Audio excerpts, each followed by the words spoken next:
Okay. I'm so sorry for the delay. We have figured out everything, I think, this evening.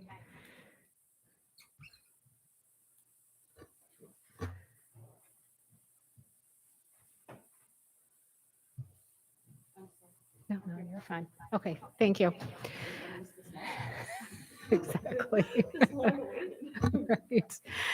All right, everyone. I'm now going to call to order the October 4th, 2021 special town board meeting. Will the clerk please call the roll? Look at that. Councilwoman Weber. Councilman Delarada. Lisa, sit in John's seat.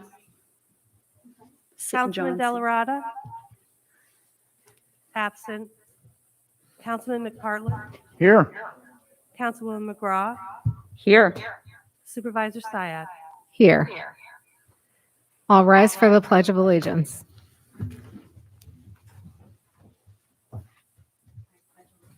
To the flag of the United States of America and to the republic for which it stands, one nation, under God, indivisible, with liberty and justice for all.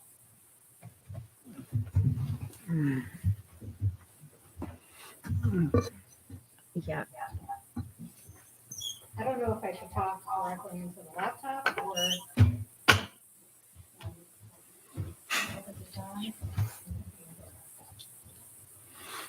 All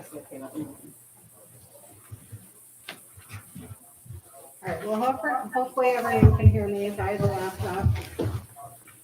Definitely know if you can't. So we're going to move forward with the budget presentation. And I'll try to deal with the echo that I hear of myself. It's the worst. Be careful so that's not too distracting.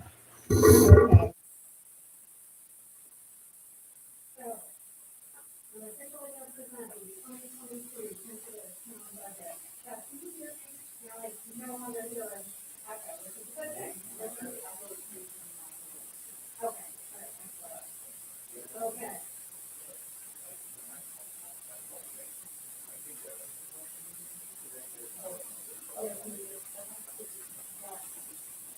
On? Are we good?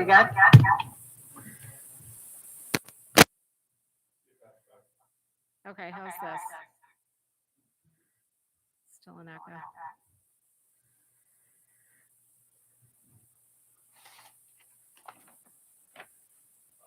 That's okay.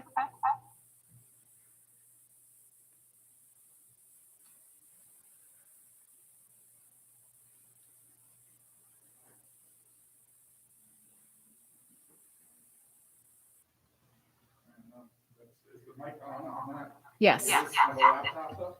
On the laptop, I believe so. Just gotta mute the. Sorry.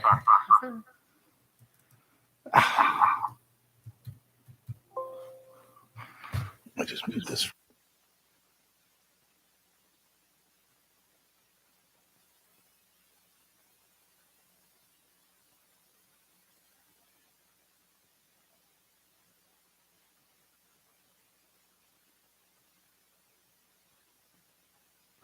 Is that better?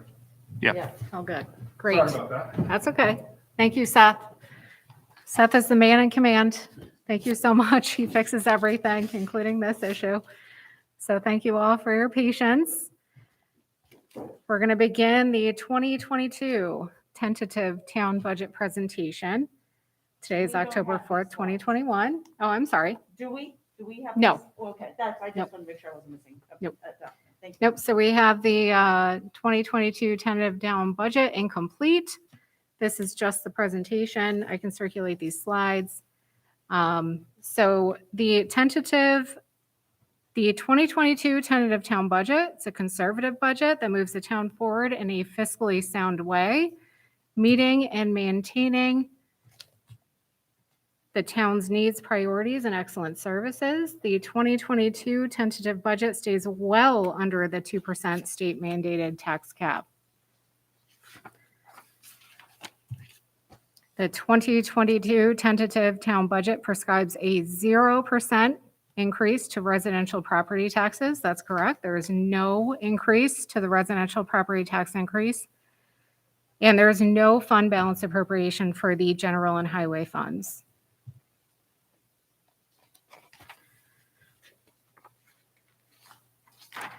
The 2022 tentative town budget is a positive pivot from last year's, and we all remember that. Last year's budget was an extremely difficult year due to the pandemic-related economic impacts. So this current year, although it's conservative, it's definitely a positive pivot from last year's, while it still considers other economic indicators.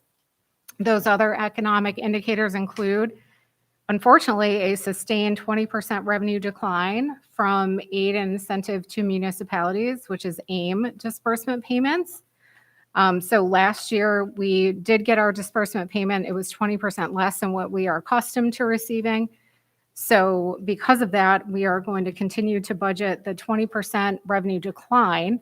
We're hoping that that disbursement increases. However, based off of last year's actuals, we are going to continue to anticipate that continued 20% revenue decline. There's a sustained increase to cost for electricity and gas. I'm sure as many of our residents who are tuning in to this presentation this evening, there's a sustained increase to costs for commodities. The town is experiencing the same increase in costs that includes electricity and gas. And other costs that we're sustaining. So we did successfully budget for that sustained increase in those costs. There's going to be a leveling off of last year's steep decline to interest earnings, which is a good thing. As we saw during the pandemic, and as I'm sure a lot of our residents experienced in their own personal investment portfolios, there was a decrease in interest earnings. So we're hoping that, and we're expecting for a mid-year rise and an incremental rise in our interest earnings. We are also anticipating a return to pre-pandemic levels of mortgage tax and sales tax distributions. So last year we did project a 20% decrease to both of those, but we're hoping that next year we're going to have a continuance of what we experienced last year, which was a increase to those disbursement payments. So to give you a budget overview, general fund and highway fund, for expenses, our appropriation total for the general fund is just shy of $12.9 million. For the highway fund is just shy or just over $4.2 million for a total of just over $17 million. And as you can see, there's zero fund balance appropriation. And I see I don't know what that icon is in the screen, but hopefully everyone can see that okay.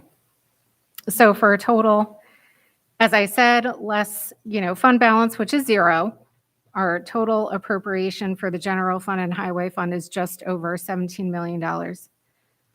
For revenues for the general fund, tax revenue for the general fund is just shy of $5 million. For the highway fund is just over $3.7 million for a total of just over $8.6 million.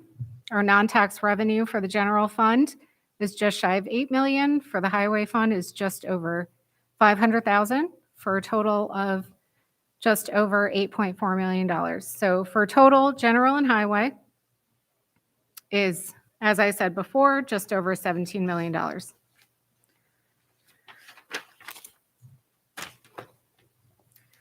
So for a budget comparison, compared general fund and highway fund from the 2022 tentative budget to the 2021 final budget, we have for the 2022 tentative budget just over $17 million. So specifically $17,121,514 million compared to the 2021 budget general and highway fund, which was $16,988,594. So that's a change of less than 1%, specifically 0.8%.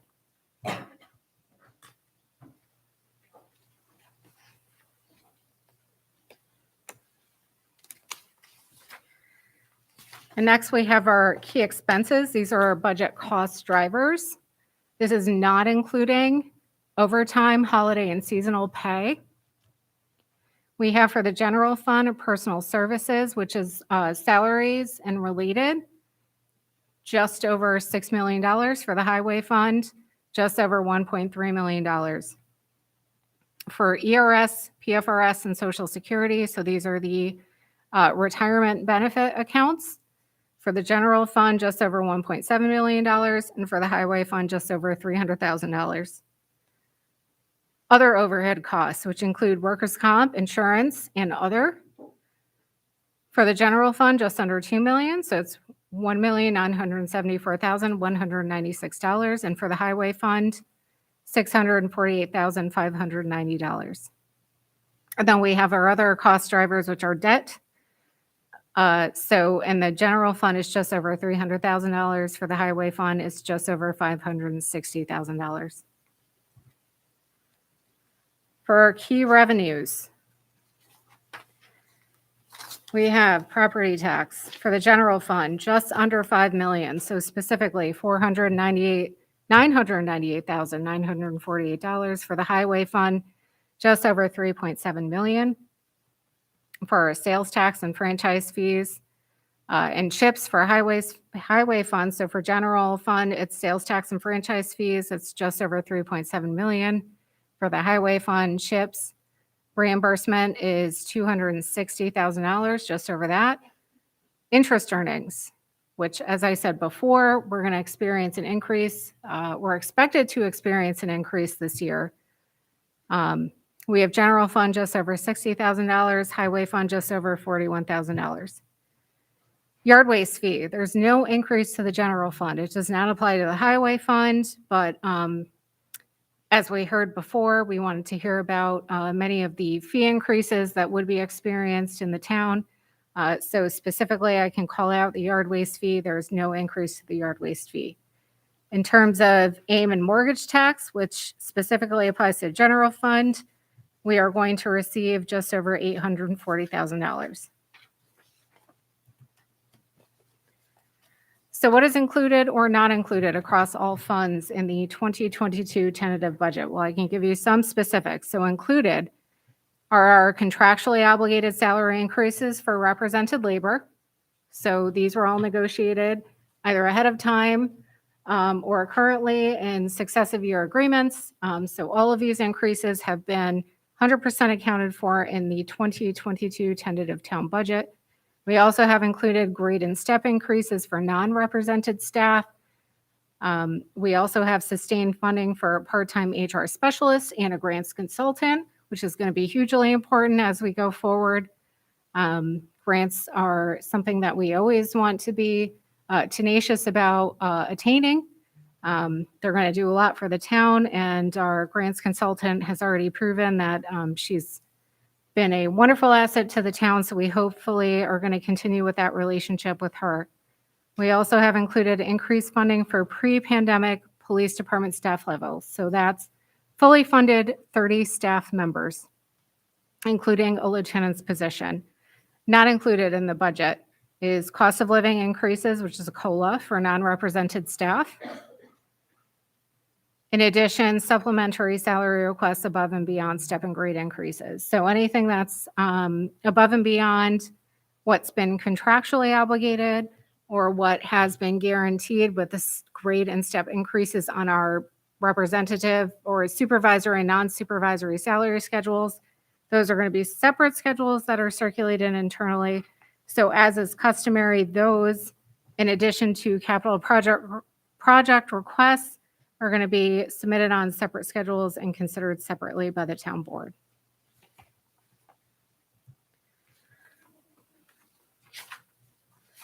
So our budget accomplishments. And this was an incredible challenge to do. So I'm so incredibly grateful for not only our town board members, our department heads, our town comptroller, and our town comptroller's staff, but much was accomplished in the wake of the pandemic era economic impacts. So I'm incredibly proud of these budget accomplishments. We have no cuts to services, no cuts to personnel. In fact, we have new positions that have been added. We are well under the tax cap. We are projecting new revenue from our new banking relationship with JP Morgan Chase. as well as new revenue from short-term investments from our short-term investment cooperative NI class.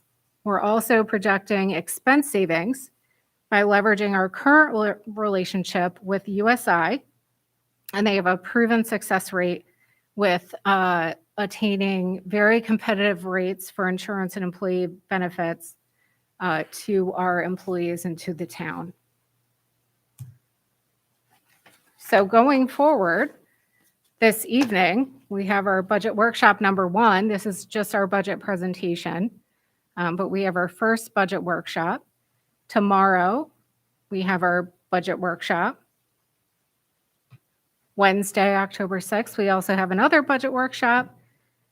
On the 21st, we're going to vote to adopt our preliminary budget and call for the budget public hearing. On November 4th, we're going to hold the budget public hearing. And on November 18th, so that's 2 days before the final budget is actually due to the state, we are hoping to adopt our final budget. So we have planned out the calendar so that if we have to add more dates, whether they be special town board meetings, budget workshops, or et cetera, we have plenty of time to do so between now and then. So if that becomes obvious that we have to do that to add more dates to the schedule, we are fully ready and willing to do that. So in conclusion, the 2022 tentative budget is responsible, fair, and fiscally sound. We'll be accountable for preparing the town to embark on a bright fiscal future. And I'm thankful, as I said before, to our town comptroller, department heads, our town board members, our labor unions, and our staff. So with that said, are there any questions before we move on to our first budget workshop? Thank you, Madam Supervisor. I want to thank you for this budget. As you said, it is fiscally sound. I want to thank our comptroller. This doesn't represent the last few weeks of work or the flurry of days when we're compiling all of it and putting it in spreadsheets or Excel documents or whatever they may very well, PowerPoints, whatever they may very well be. As you saw in one of the last slides, this represents a year of work. This represents the supervisor, the comptroller, and I working to find a new banking partner for us to be able to save money and to be more aggressive in our investments. It represents changes to our insurance carriers and being able to find savings in insurance. It represents investments in our people here. It represents investments in training and bringing on more people who can help us. It again represents something that I think both the supervisor and I are very proud of, bringing the grants consultant on board and really fully utilizing her this year and being able to have a series of meetings and putting forward a series of grant applications that I think we feel very good about our chances and what we are able to do. This represents money from the federal government that we were able to secure by working with Congressman Tonko's office. So this is a full and robust spending plan, but it is also an action plan.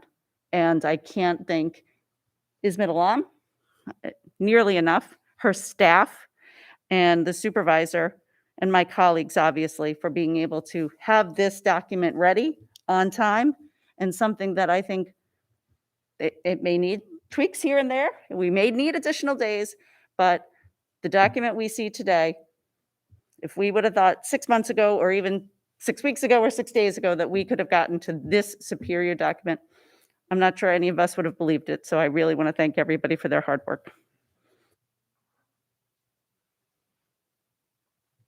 Well, thank you so much.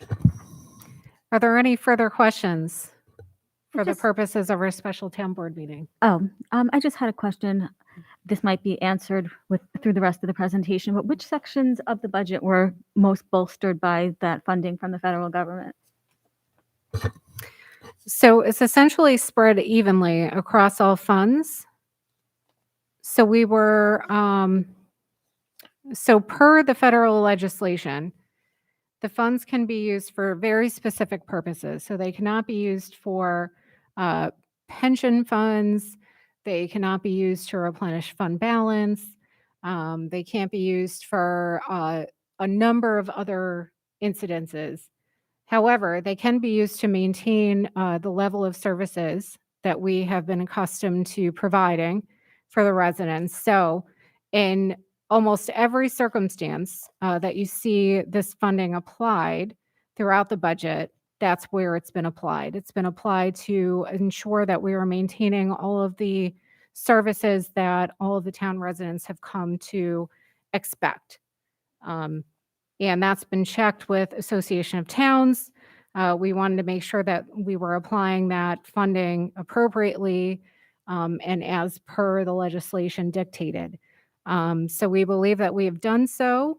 And again, we are so grateful to the federal funding disbursement to our town. We've received the first disbursement. We're eagerly awaiting the second.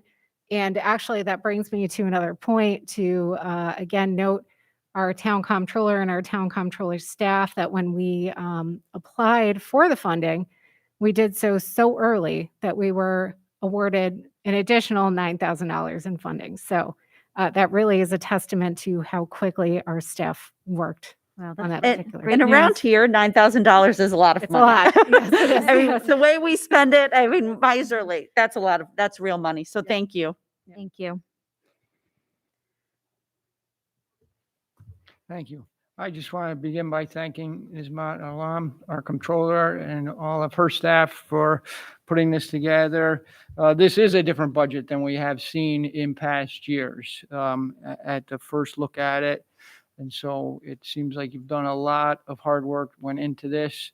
And thank you to everyone that was involved in it. Councilwoman Weber, I want to thank you for that question that you asked. That was one also that I was concerned about too. So I think as we kind of dig into it, we'll get some more information on that. So, but thank you for everyone that's participating. Thank you. Okay, are there any further questions? All right, excellent. So I'm going to motion to adjourn this meeting. Second. Thank you. All those in favor signify by saying aye. Aye. Aye. Any opposed? Okay, we are adjourned for the evening, and we're going to reprise our first budget workshop in just 2 minutes. So everybody stay tuned.